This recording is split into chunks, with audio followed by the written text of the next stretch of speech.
Claro, esto es enmarcado en lo que es el denominado descrédito de las instituciones, y déjame hacer el link también con un tema por el cual conversamos el día de hoy, y es la percepción a 5 años. Mañana, 18 de octubre de 2019, el proceso del estallido social, tanta conversación, discusión, pero ustedes han levantado la percepción en términos de datos y ha ido cambiando en estos 5 años, desde lo que se planteaba como estallido social a lo que hoy se mira como estallido social. Cuéntanos un poquito sobre eso, que tiene que ver con la situación de las instituciones, de la sociedad, del individualismo y por sobre todo de cómo se enmarca este Chile de hace 5 años y hoy.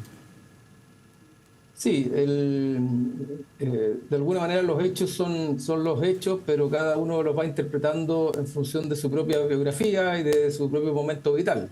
Y la misma sociedad que durante un buen tiempo, a propósito del estallido social, consideraba que el estallido social era algo más bien positivo, hoy día lo ve más bien como algo negativo.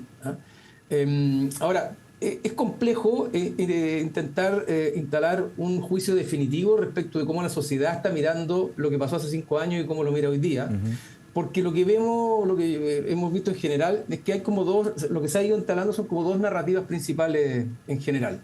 Gente que pone más foco en las causas del estallido social, es decir, por qué se produjo el estallido social, y en ese sentido todavía valida la idea de que un estallido social se produjo por una situación de desigualdad, por una clase política desconectada, por falta de mejoras, de reforma social.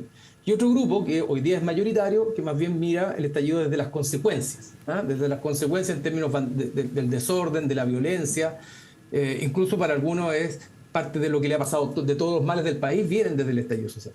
Pero esas dos narrativas en general están tensionadas. Y así como en algún minuto la gente validaba mucho la idea de que había habido un estallido social y que Chile había despertado, hoy día la gente tiende a validar más el juicio crítico y negativo. Pero las dos narrativas siguen dando vueltas. De hecho, si tú miras los datos, todavía hay un porcentaje importante que cree que a pesar de todo lo que hemos vivido, el estallido social fue positivo e incluso necesario para el país. Cristian, ¿pueden convivir esas dos narrativas? Te lo pregunto en términos de una persona puede tener esa visión con respecto a las causas que llevó al estallido social en términos de demandas sociales, pero que efectivamente una parte de ese estallido social terminó generando una situación más negativa. ¿Pueden convivir o son una u otra? No, yo sé que la vida no es blanco y negro, digamos, y menos en estos temas, pero desde la percepción a 5 años, digamos. No, es muy buena tu pregunta, porque efectivamente, en general, en la mayoría de la sociedad conviven ambas cosas, y en algún minuto algunas son más importantes que otras, de pronto las otras tienen más relevancia. Pero lo que vemos es que en el mundo político es donde se tensionan. Es como que las cosas tienen que ser y se polarizan, blanco o negro. O el estallido social es el causante de todos los males que ha habido, y otros no, que sin estallido social no habría nunca reaccionado la clase política. Entonces, para la gran mayoría de las personas, estas cosas habitan o cohabitan en una, digamos, en una percepción selectiva que va cambiando, y en el mundo político busca jugar a polarizarse. Y yo tengo la impresión de que lo que vamos a mirar ahora en adelante es que cierto mundo va a empezar a empujar la narrativa de las causas del estallido, es decir, por qué se produjo, y va a culpar, por decirte cualquier cosa, a la derecha de haberse opuesto a la reforma, a la élite empresarial o económica, de haber abusado. Y otro grupo va a empezar a poner todas las causas para culpar a la izquierda de haber incitado el estallido, haberlo apoyado y de todos los efectos vandálicos y violentos que hemos vivido.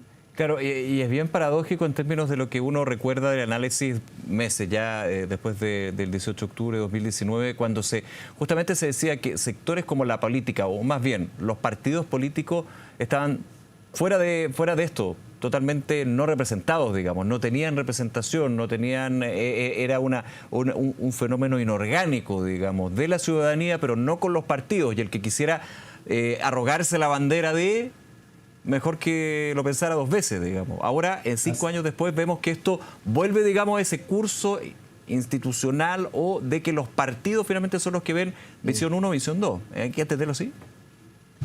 De alguna manera sí, y yo creo que eso produce mucha frustración en la mayoría de la gente. Es decir, un estallido que nadie sabe, o creo, a mí me parece al menos que es muy soberbio decir exactamente por qué. No sabemos por qué se produjo, más allá de quienes instigaron la violencia, pero que la mayoría de la sociedad, como mostraban las encuestas y los hechos, de alguna manera apoyaba la manifestación social, eso era, por distintas razones. pero de alguna manera, y como dices tú, era algo muy inorgánico, y la clase política o el mundo político logró darle una cierta organicidad a través de la promesa del cambio constitucional. Y lo que pasó durante los 4 años entre el estallido, bueno, después vino la pandemia y varias cosas más, pero lo que pasó es que hubo 2 procesos constitucionales que fracasaron. Donde primero fracasó, digamos, por izquierda, después fracasó por derecha, y la gente ha vuelto a acumular mucha frustración porque de alguna manera le volvió a dar la confianza al mundo político a propósito de los procesos constitucionales y no resultó nada. Y hoy día lo que la gente lee muchas veces es que estamos peor que en el estallido. Lo que pasa es que no todos interpretan que el hecho de que estemos peor tiene que ver con que haya habido un estallido, sino que tiene que ver con que el estallido finalmente no generó ninguna condición de cambio y que las cosas siguen más o menos igual. Entonces, es complejo porque se vuelve a acumular frustración, se vuelve a acumular descrédito de la clase política y se vuelve a acumular rabia, de alguna manera, porque, bueno, finalmente no pasó nada y le dieron el espacio, ¿verdad? Y de alguna manera el bastón para que condujeran y no pudieron conducirlo. Claro. Porque no terminaron con éxito los 2 procesos constituyentes, ninguno de los 2 procesos. Un dato interesante también que estaba revisando respecto a los motivos para manifestarse. Un 77% cree que las protestas buscaban impulsar la agenda social, los cambios sociales. Reforma previsional, el tema de la salud, el tema de la educación. Un 23% piensa que el principal objetivo era cambiar la Constitución, que aumenta respecto al 9% que opinaba en 2019. Ha sido también una larga discusión en distintos puntos, sectores o actores de que era el proceso, 2 procesos constitucionales, lo que finalmente desemboca en un causa institucional para abordar la crisis. Pero no era el gran objetivo, no era el objetivo de quien salía a manifestarse. Exactamente, y eso es algo muy interesante porque ni el 2019, que era el apogeo del estallido, la demanda mayoritaria de la población era el cambio constitucional. O sea, 9% en 2019 decía nueva constitución, o decía voy a manifestarme por la nueva constitución. Ahora, ¿por qué sube? Perdona ahí hacer el paréntesis, ¿por qué crees tú que sube a 23%?